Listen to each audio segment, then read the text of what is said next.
مفتی Shah Nawaz case میں پولیگرافک test کی report کے بارے میں ایک دفعہ پھر مل رہے ہیں میرے چینل کے ذریعے سے، اور مفتی شاہ نواز کیس کے پولیگرافک ٹیسٹ کی رپورٹ کا جیسے کہ آپ کو انتظار تھا وہ رپورٹ آ بھی چکی ہے تقریباً 2 دن پہلے، لیکن ابھی تک منظر عام پر نہیں لائی گئی۔ اور اس رپورٹ کے آنے سے پہلے اس دوران میں مفتی صاحب اور ان کے وکیل اپنا ہوم ورک کر رہے ہیں اور ان کے لیے کچھ قانونی راستے تلاش کر رہے ہیں، جیسے کہ آپ کو میں پہلے کئی دفعہ کہہ چکا ہوں کہ ہمارے قانون میں ایسی لچک اور ایسے راستے موجود ہیں کہ جن کی وجہ سے بعض دفعہ مجرم بھی اپنے لیے محفوظ راستے نکال لیتے ہیں۔ اور اس وقت بھی وہی صورتحال پیش کی جا رہی ہے اور منظر نامہ کچھ ایسا ہے جیسا کہ مفتی صاحب کے ڈی این اے ٹیسٹ کے وقت میں تھا، جیسا کہ مفتی صاحب کے ڈی این اے ٹیسٹ کے وقت میں ڈیلے کیا گیا تھا، اور بجائے اس کے کہ مفتی صاحب ڈی این اے ٹیسٹ کراتے اپنی بے گناہی بالکل آشکارا کرتے، انہوں نے ضمانت لے کر اس کو اتنے وقت کے لیے ڈیلے کیا تھا کہ اتنے وقت کے بعد ڈی این اے ٹیسٹ ہو ہی نہیں سکتا تھا، لہٰذا ڈی این اے نہیں ہوا تھا اور معاملہ طول پکڑ گیا تھا۔ تو ایسی صورتحال اب پیدا کی جا رہی ہے کہ رپورٹ پولیس کے پاس پہنچ چکی ہے اور عدالت تک آنے سے پہلے اس میں شاید غور و فکر کیا جا رہا ہے، اور اس شک کی بنیاد یہ ہے کہ اس دوران مفتی شاہ نواز کے لائر، ان کے وکیل نے ان کی طرف سے ضمانت نامہ لکھا ہے،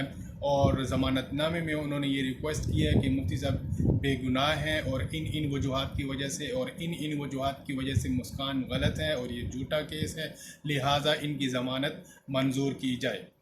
تو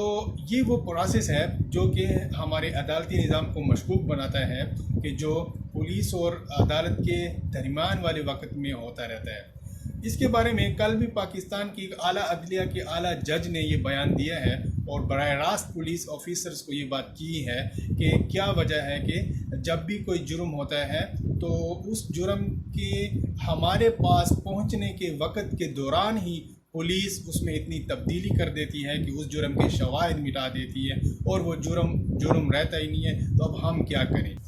اور دوسری طرف مسکان کی فیملی منظر عام سے غائب ہے، اس کی کئی وجوہات ہو سکتی ہیں۔ ایک طرف تو وہ فیمیل ہیں اور ایسے واقعات میں فیمیل کو بہت زیادہ احتیاط کرنی پڑتی ہے، کیونکہ مرد اگر ایسے کر بھی لیں تو وہ عوام کے سامنے آتے ہیں، لیکن ایک فیمیل پر جب ایسے حالات آ جائیں تو اس کا مستقبل کیا ہوتا ہے اور اس کو وکٹم کو کس طرح پوری زندگی ایک احساس شرمندگی کے ساتھ گزارنی پڑتی ہے، وہ آپ ہمارے معاشرے میں جانتے ہیں کہ یہ ایک غلط طریقہ ہے۔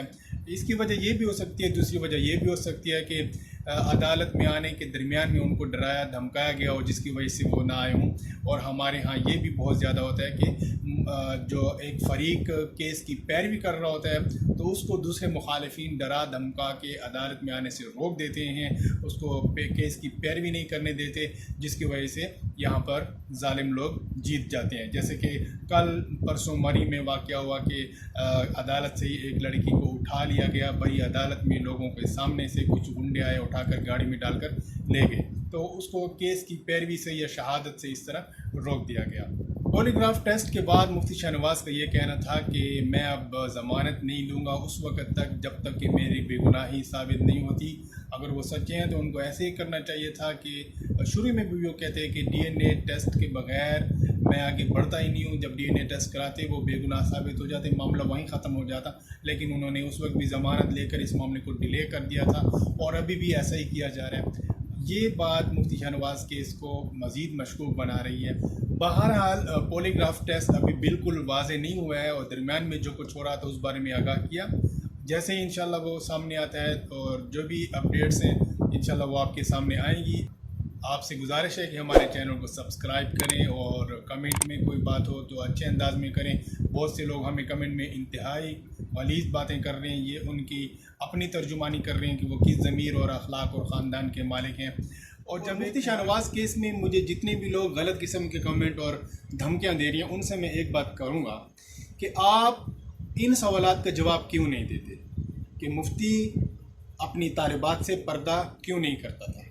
وہ ثابت ہو چکا ہے۔ اس نے خود کہا کہ میں جس کلاس میں پڑھا رہا ہوتا ہوں اس کے ساتھ والی کلاس میں مسکان پڑھ رہی ہوتی تھی، ساتھ اور لڑکیاں بیٹھی ہوتی تھیں اور میری اور اس کی کلاس کے درمیان میں دروازہ کھلا رہتا تھا، یہ اس کا اقرار میڈیا پر موجود ہے۔ اس طرح وہ خود کہتا ہے کہ میں نے 7 مہینے سے اس کو نہیں دیکھا، میری آنکھوں کا ٹیسٹ کراؤ۔ اب ان دونوں باتوں سے وہ خود اقرار کر رہے ہیں کہ میں پہلے پردہ نہیں کرتا تھا، آپ اس کا جواب کیوں نہیں دیتے؟ آپ اس کا جواب کیوں نہیں دیتی کہ وہ لڑکیوں سے براہ راست بات کیوں کرتا تھا؟ آج کل تو اتنا فتنے کا دور ہے کہ لڑکیوں کو مرد حضرات مائک پر بھی مت پڑھائیں، بنات کو صرف معلمات پڑھائیں، علماء بھی مت پڑھائیں، اور اس پر عمل کیا جا رہا ہے مدارس میں۔ لیکن لڑکیوں سے براہ راست بات کرنا کتنا بڑا فتنہ ہے، پردہ نہ کرنا کتنا بڑا فتنہ ہے۔ سرکار صلی اللہ علیہ وسلم نے تو اس دور میں فرما دیا تھا کہ مجھے جس چیز کا اپنی امت کے بارے میں سب سے زیادہ خوف اور خطرہ ہے وہ عورتوں کا فتنہ ہے۔ تو آپ ان چیزوں کی اصلاح کے بجائے ہمیں گندی گالیاں دیے جا رہی ہیں، ہمیں ڈرا رہی ہیں، دھمکا رہی ہیں، غلط قسم کے کمنٹ کر رہے ہیں۔ ہم نے کب کہا کہ مفتی نے بدکاری کی ہے؟ ہم نے تو یہ کہا کہ اس نے اپنے مدرسے کے اخلاقی دروازوں کو خراب کیا ہوا تھا، پردہ نہ کرنے کی صورت میں وغیرہ، تو اس نے اپنے اوپر الزامات کا دروازہ کھولا ہوا تھا، تو اس پر الزام لگ گیا۔ اور جب ایک مرد جب وہ ایک نظریہ پیش کرتا ہے اس کو اتنا کرٹیسائز کیا جاتا ہے، تو وہ خاتون جو کہ عدالت میں آئی ہے مفتی کے خلاف، اس کا کیا حال کیا جا رہا ہوگا؟ یہ بھی ایک آپ کے لیے ثبوت ہو سکتا ہے کہ وہ عدالت کا شاید سامنا کرنا چھوڑ رہی ہے یا کم میڈیا پر آ رہی ہے، اس کو ڈرایا دھمکایا جا رہا ہے جیسے کہ لوگ کمنٹ اس طرح کرتے ہیں، تو ان کو خیال کرنا چاہیے۔ بہرحال اچھے لوگوں کو ہم ویلکم کرتے ہیں، ان کا شکریہ ادا کرتے ہیں، ہمیں سپورٹ کرتے ہیں، اور حق اور سچ کے کھوج کے لیے اور چھان بین کے لیے وہ آگے بڑھتے ہیں، تاکہ یہ برائیں جتنی بھی ہمارے معاشرے میں ہیں، خاص کر اخلاقی جنسی برائیاں تعلیمی اداروں سے، اسی طرح معاشرے کے ہر شعبے سے ان کی روک تھام ہو سکے۔